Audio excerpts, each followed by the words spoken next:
चलिए हम लोग जो है समांतर श्रेणी का लेसन जो है 5.2 है।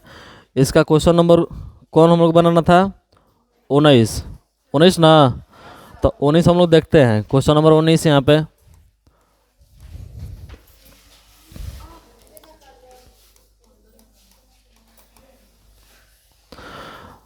देखिए 19 कह रहा है कि सुब्बा राव ने 1995 में कितना 5,000 न हो कि मासिक वेतन पर कार्य आरंभ किया और प्रत्येक वर्ष 200 रुपये की वेतन वृद्धि प्राप्त की। तो किस वर्ष में उसका वेतन जो है कितना रुपया 7,000 हो जाएगा। तो हम लोग सबसे पहले क्या करेंगे, मानेंगे। तो मानेंगे यहाँ पे सुब्बा राव की मासिक वेतन न हो, मासिक वेतन। तो मासिक वेतन जो है कौन सा पद होगा? प्रथम पद ना। तो यानी ए बराबर कितना 5,000 रुपया ना हो। ठीक है। उसके बाद जो है उसके बाद दे रहा है प्रत्येक वर्ष वृद्धि। तो हम लोग मानेंगे यहाँ पर प्रत्येक वर्ष वेतन में क्या वृद्धि। ये जो है किसका मान होगा? डी का। और डी का वैल्यू कितना दिया बाबू? 200 रुपये। कितने रुपए? 200 रुपये। और कह रहा है कि किस वर्ष में उसका वेतन 7,000 रुपया हो जाएगा। यानी ए एन का मान कितना दिया है? 7,000 रुपया ये है। और हम लोग को निकालना है एन का मान। तो एन बराबर वाट। कोई दिक्कत नहीं है। अब चलिए हम लोग चलते हैं किससे? फॉर्मूला से। आ जाओ बाबू। फॉर्मूला से ए एन बराबर सूत्र क्या होता है? -1 डी। ये तो सभी को समझ में आया हुआ है ना। चलिए तो अंतिम पद क्या दिया यहाँ पे? 7,000 बराबर प्रथम पद क्या दिया है? 5,000 प्लस एन निकालना है ना, गुणे डी का मान 200 ना। डी का मान 200। कोई दिक्कत नहीं है। अब ध्यान देंगे यहाँ पे 7,000 है इधर, 5,000 प्लस में उधर जाएगा तो माइनस में। ठीक है। और 200 से n से गुणा करिएगा। 200 माइनस है तो 1 से 200 से तो 200। कोई दिक्कत? 7,000 में से 5,000 घटाइएगा तो 2,000 में को जीरो होता है?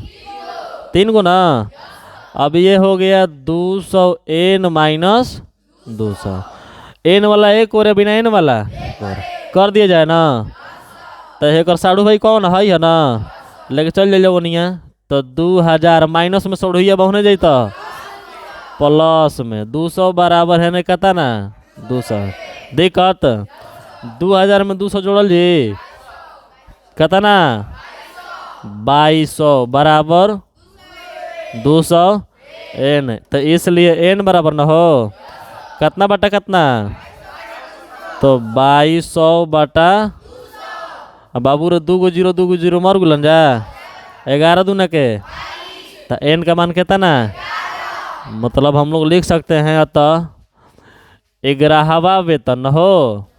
11वां वेतन कितना होगा? 7,000 रुपया होगा। यही क्या हो गया आंसर? बोले सभी को समझ में आ गया है ना? कोई दिक्कत? चलिए इसको नोट करेंगे।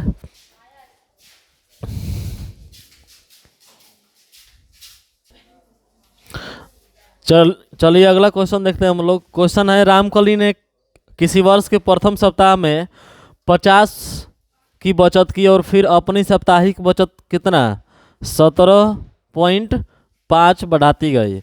यदि 9वें सप्ताह में उसका साप्ताहिक बचत 207 रुपये 50 पैसे हो जाती है तो एन का मान ज्ञात करें ना। यही ना क्वेश्चन।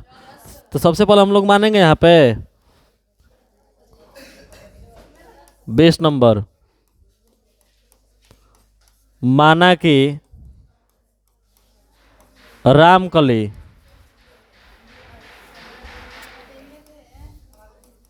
के प्रथम सप्ताह की बचत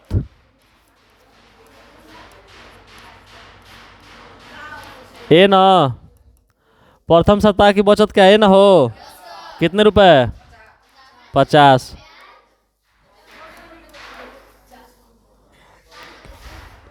₹5 दिया है, इसमें आपके बुक में ₹50 लिख रहा है, इसमें ₹50 लिख,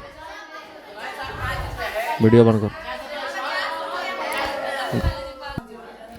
चलो देखते हैं क्वेश्चन नंबर 20 जो है, माना कि रामकली की प्रथम सप्ताह की बचत कितना है, ए बराबर क रुपया, ₹50, ठीक है। और उसके बाद जो है बढ़ाती जा रही है ना, तो सार्व अंतर कितना हो जाएगा इसका, सार्व अंतर बराबर यानी डी बराबर कितने रुपए, ₹17.5, ठीक है। और इसका अंतिम पद दिया है ए एन बराबर कितना दिया है, तो ₹207.50 ना। तब कहाँ से चलेंगे, फॉर्मूला से ना हो, तो फॉर्मूला से ए एन बराबर ए प्लस एन माइनस 1 इंटू, जहाँ जहाँ जिसका जिसका वैल्यू दिया वहाँ पर रखिएगा ना। ए एन का मान क्या रखेंगे,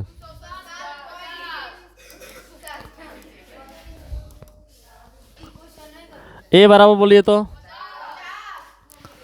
एन नहीं ना दिया है, डी का मान बोलिए तो 17.5, ठीक है ना। चलिए तो 207.50 प्लस इधर आएगा तो हो जाएगा ना, इतना में इनसे गुणा करेंगे तो 10 के 10 होगा, 5n माइनस 10 के 17.5, कोई दिक्कत। 207 रुपये में से 50 रुपये घटा दीजिए, कितना बचेगा, जल्दी बताओ कितना बचेगा हो, 157.50 और 17.5 n माइनस 17.5, इसको भी खदेड़ दिया जाए ना, ये दोनों ससुरा दोस्त है ना, तो लेके चला जाए उधर, तो 157.50 माइनस में उधर जाएगा तो 17.5 बराबर है 17.5 इंटू एन, जोड़ दीजिए तो यो 50 है ना, है 50 50 क्या हो गया, सीधा एक ना, तो पहले इधर जोड़ो, 157 में 17 जोड़िए तो 157 में 17 जोड़िए, अरे 0 का 0, 5 5 10 के 0, 10 मालूम लेंगे, 7 से 14 1 15 हासिल एक ना, 5 1 6 6 1 7 100 बराबर 17.5 n, तो हम लोग दे देंगे ना यहाँ पे, n बराबर क्या हो जाएगा 175.00 बटा कितना 17.5। अब इसको सॉल्व करते हैं, कटाइए तो कितना बार में कट रहा है,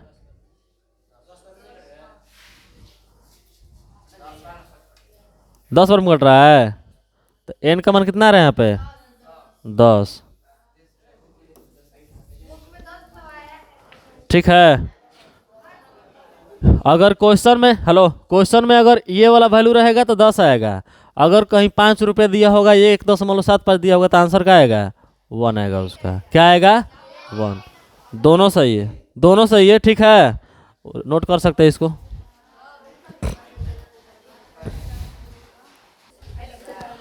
चलिए हम लोग जो है समांतर श्रेणी से संबंधित जो है कुछ, शांत रहो, महत्वपूर्ण तथ्य देखते हैं, नहीं मेन फैक्ट्स ना, जिससे जो है एग्जाम में लगभग जो ऑब्जेक्टिव क्वेश्चन आते हैं कहीं ना कहीं इसी से संबंधित आते हैं, और ये फिक्स है कि एगो दो क्वेश्चन दे देता है यहाँ पे। देखिए पहला जो है मेन फैक्ट्स में लिखा गया यहाँ पे कि समांतर श्रेणी के अगर 3 पद लेने हो आपको, क्वेश्चन में आएगा कि समांतर श्रेणी के कितने पद, 3 पद, लगातार 3 पद लेना हो, तो प्रथम पद क्या लेंगे हम लोग, a माइनस डी लेंगे, दूसरा क्या लेंगे a, और तीसरा पहला क्या लेंगे a माइनस डी, दूसरा क्या लेंगे, और तीसरा, कोई दिक्कत नहीं है।